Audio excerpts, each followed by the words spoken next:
Hello.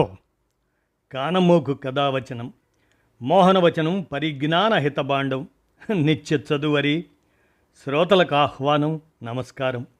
చదవదగునెవరు రాసిన తదుపరి చదివిన వెంటనే మరువక పలువురికి వినిపింపబూనినా అది ఏ పరిజ్ఞాన హితబాండమౌపో మహిళ మోహనవచనమై విరాజిల్లు.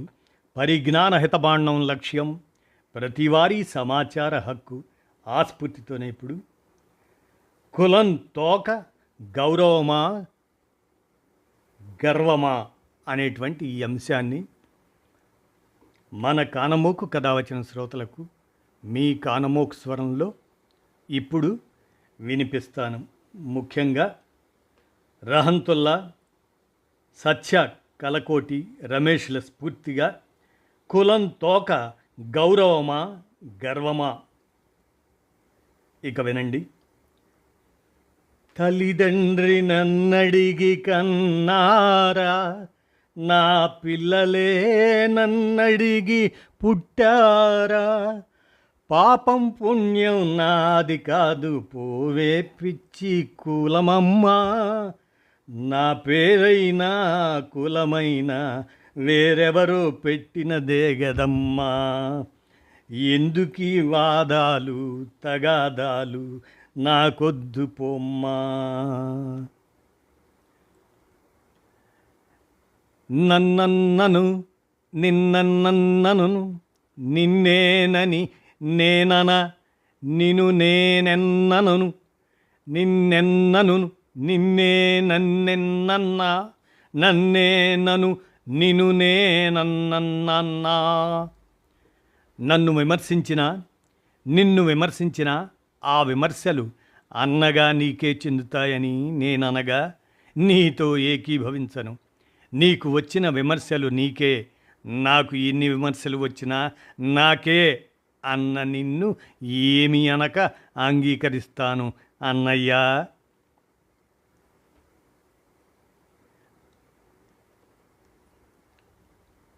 చిప్పల్లో దొప్పల్లో దాచుకున్న వీర్యంలోంచి నేను పుట్టలే, హోమాలకి అశ్వమేధ యాగాలకి పందిరేసి పండబెడితే నేను పుట్టలే, పుట్టుకే నేరమైన చోట నేను పుట్టాను.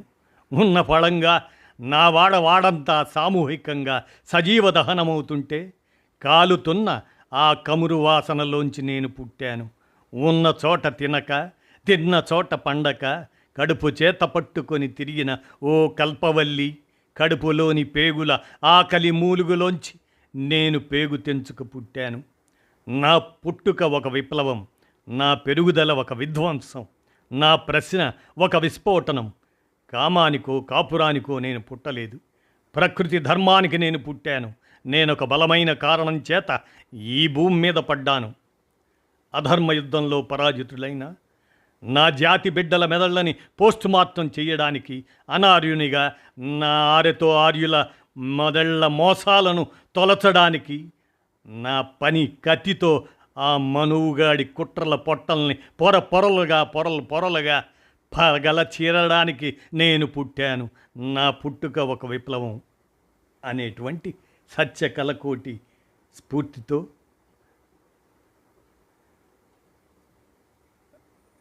తమను ఏమని పిలవాలో ఏ కులానికి ఆ కులం తేల్చి చెబుతున్నది. కుల గౌరవాన్ని కాపాడుకునే ఉద్యమాల వల్ల దళితులు కాదు షెడ్యూల్ కులం అనాలని సుప్రీంకోర్టు తీర్పు ఇచ్చింది. చాకలి కాదు రజక అనాలని రాష్ట్ర ప్రభుత్వం ఉత్తర్వులు ఇచ్చింది. అవమానకర పదాలను వాడకుండా కుల ప్రజలు తిరగబడుతున్నారు. అసలు విషయానికి కులాల పేర్లు జోడించి చెబితే ఈనాడు అగౌరవంగా భావించి ఊరుకోవటం లేదు. గొల్లభామ సినిమా పేరు భామా విజయంగా మార్చటం చూశాము. కుల సంస్కృతి తమకిచ్చిన అగౌరవాన్ని తట్టుకోలేకనే కళావతంసులు తమ కులం పేరు సూర్యబలజగా మార్చుకున్నారు.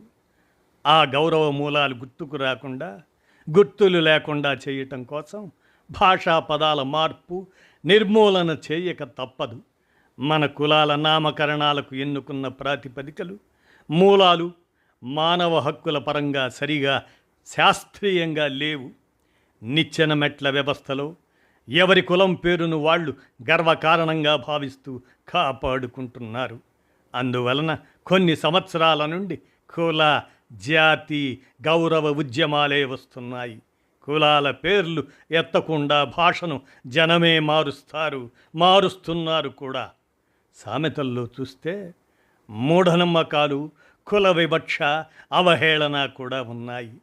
ప్రస్తుతమైన అప్రస్తుతమైన కొన్ని సామెతలు స్త్రీలను, నిమ్న వర్గాలను, వికలాంగులను కించపరిచేవిగా ఉన్నాయి.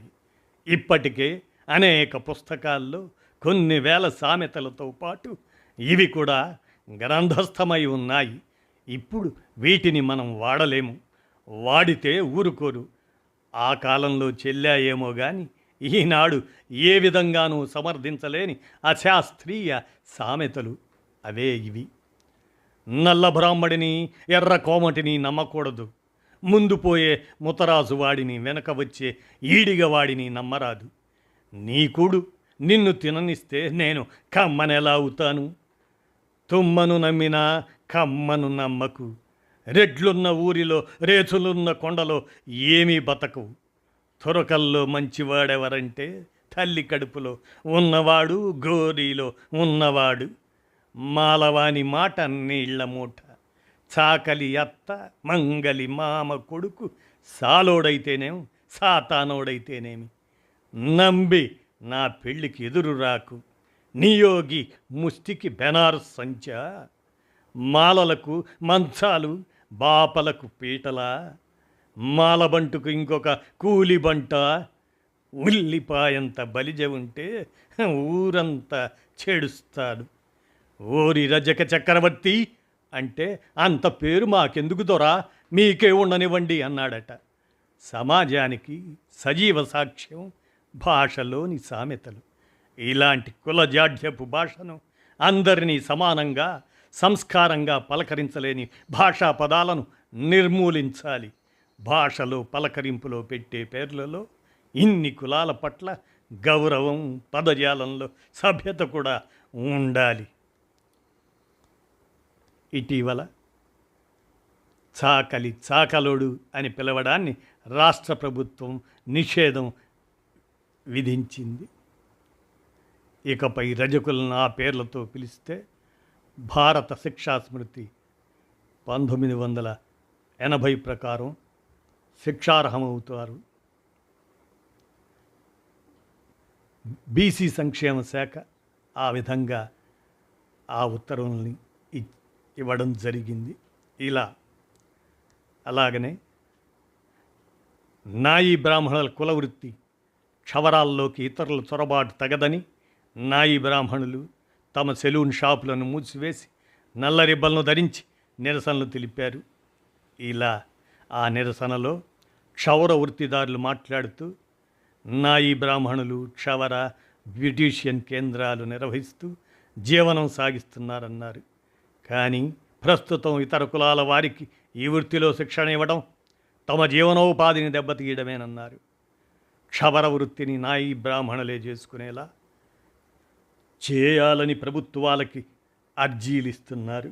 ఈ విధంగా కులం తోక, గౌరవమా గర్వమా ఆలోచించాల్సిందే అంటూ రహంతుల్లా, సత్యకలకోటి, రమేష్లు వారి స్ఫూర్తి రచనలతో ఈ అంశాన్ని మన కానమూకు కథావచన శ్రోతలకు వినిపించాను.